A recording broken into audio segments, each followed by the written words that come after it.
Good morning বন্ধুরা। আজ হলো 17 অক্টোবর, শুক্রবার। আজকে এই দিনে দেশের জরুরি এবং বিশেষ খবরগুলো হলো: জুবিনকে শ্রদ্ধা জানাতে আজ রাজ্যে রাহুল গান্ধী।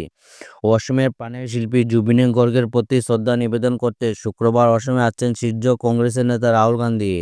জুবিনের সমাধিক্ষেত্রে যাবেন। তাছাড়া জুবিনের কাহালিপাড়ার বাসভবনে গিয়ে পত্নী গরিমা শইকীয়া সহ পরিবারের সদস্যের সঙ্গে সাক্ষাৎ করবেন তিনি। এদিকে রাহুল আসছেন শুনে মুখ্যমন্ত্রীর কটাক্ষ: জুবিনের প্রতি শ্রদ্ধার প্রদর্শনের জন্য আসছেন বলে কিছু বলছি না, কিন্তু কংগ্রেসের গড়ি 28 দিন পেছনেই চলে। প্রদেশ কংগ্রেস সূত্রে খবর, শুক্রবার দুপুর 1:30 নাগাদ বড়জোর বিমানবন্দরে নেমে আসছেন রাহুল। দেশ বিভাগের বলি কাটিগড়া শরণার্থীদের জন্য জমির পাট্টার পথ প্রশস্ত। অবশেষে দেশ বিভাজনের বলি হয়ে পূর্ব পাকিস্তান থেকে এসে কাটিগড়ায় আশ্রয় নেওয়া পরিবারগুলি জমির পাট্টা পাওয়ার পথে প্রস্তুত হলো। আর কাছ থেকে জমির শ্রেণী বদলে করে সাধারণ জমিতে পরিবর্তন করার নির্দেশ জারি করেছে সরকারের রাজস্ব বিভাগ। তাই কাটিগড়া বিভিন্ন অঞ্চলে বসবাসকারী প্রায় 2,000 শরণার্থী পরিবারের জমির পাট্টা প্রদানের পথ প্রস্তুত হয়েছে। কাছাড় জেলা প্রশাসন এখন দখলে থাকা জমির পাট্টা প্রদান করতে পারবে। অরুণোদয় 3.0 প্রকল্প অভিযোগে নিষ্পত্তির জন্য চালু বিশেষ হেল্পডেস্ক টোল ফ্রি নম্বর। রাজ্যে নাগরিক পরিষেবাকে আরও শক্তিশালী ও সহজলভ্য করার লক্ষ্যে অসম সরকারের অর্থ বিভাগ রাজ্যব্যাপী অরুণোদয় 3.0 প্রকল্প সম্পর্কিত প্রশ্ন ও অভিযোগের নিষ্পত্তির জন্য একটি বিশেষ অরুণোদয় হেল্প ডেস্ক চালু করেছে।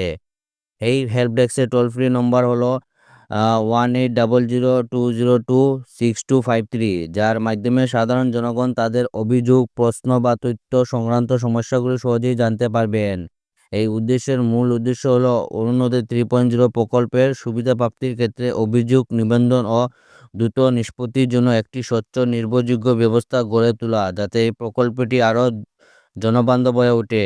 এই হেল্প ডেস্ক প্রতিদিন সরকারি কার্যালয় খোলা, দিনে সকাল 10টা থেকে সন্ধ্যা অবধি। জিও ট্যাগিং এর নামে দুর্নীতির অভিযোগ হাইলাকান্দিতে। প্রধানমন্ত্রীর আবাস যোজনা জিও ট্যাগিং নামে হাইলাকান্দিতে জেলার বিভিন্ন গ্রাম পঞ্চায়েতে ব্যাপক দুর্নীতির অভিযোগ উঠেছে। নবনির্বাচিত একাংশ পঞ্চায়েত প্রতিনিধি সাধারণ মানুষের কাছ থেকে এভাবে টাকা লুণ্ঠনের খবর জোরচর্চা শুরু হয়েছে। জেলা জুড়ে লালা ব্লকে নিজ বনারপুর ও সর্বানন্দপুর জিপিতে টাকা না দিলে প্রধানমন্ত্রী আবাসে জিও ট্যাগিং করা হচ্ছে না বলে অভিযোগ তুলে তদন্তক্রমে বিহিত পদক্ষেপ গ্রহণের জন্য ডিস্ট্রিক্ট কমিশনার অভিষেক জৈনের দৃষ্টি আক্রান্ত করেছেন। 20,000 ইয়াবা সহ 2 পাচারকারী আটক চরগুলায় 20,000 ইয়াবা ট্যাবলেট সহ 2 পাচারকারীকে আটক করতে সক্ষম হলো সদর থানার পুলিশ। গোপন খবরের ভিত্তিতে চরগুলা বাজার এলাকায় সাদা পোশাকে অভিযানে নেমে সাফল্য পেল সদর থানার পুলিশ। বৃহস্পতিবার সন্ধ্যা রাতে চরগুলা বাজার এলাকায় ড্রাগস পাচার হবে বলে আগাম খবর ছিল সদর পুলিশের কাছে। তাই পুলিশ চরগুলার কালীগঞ্জ রোডে হত পেতে বসে থাকে। সাদা পোশাকে 2 ব্যক্তির উপর পুলিশের সন্দেহ হলে পুলিশ তাদেরকে আটক করে হাতে থাকা ব্যাগগুলো ধরে নেয়। রাশিয়ায় তেল কেনা বন্ধ আশ্বাস দিয়েছেন মোদি। মার্কিন প্রেসিডেন্টের দাবিতে চাঞ্চল্য। রাশিয়া থেকে তেল কেনা বন্ধ বাড়ার সম্মত হয়েছে, এমনই চাঞ্চল্যকর দাবি করলেন মার্কিন প্রেসিডেন্ট ডোনাল্ড ট্রাম্প।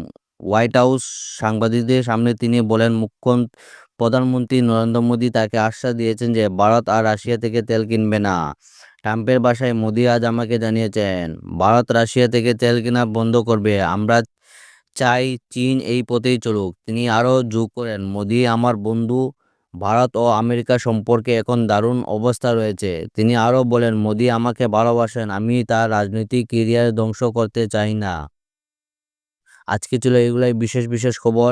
ভিডিওটি ভালো লাগলে চ্যানেলটিকে সাবস্ক্রাইব করবেন, বেশি করে শেয়ার করবেন। ধন্যবাদ বন্ধুরা।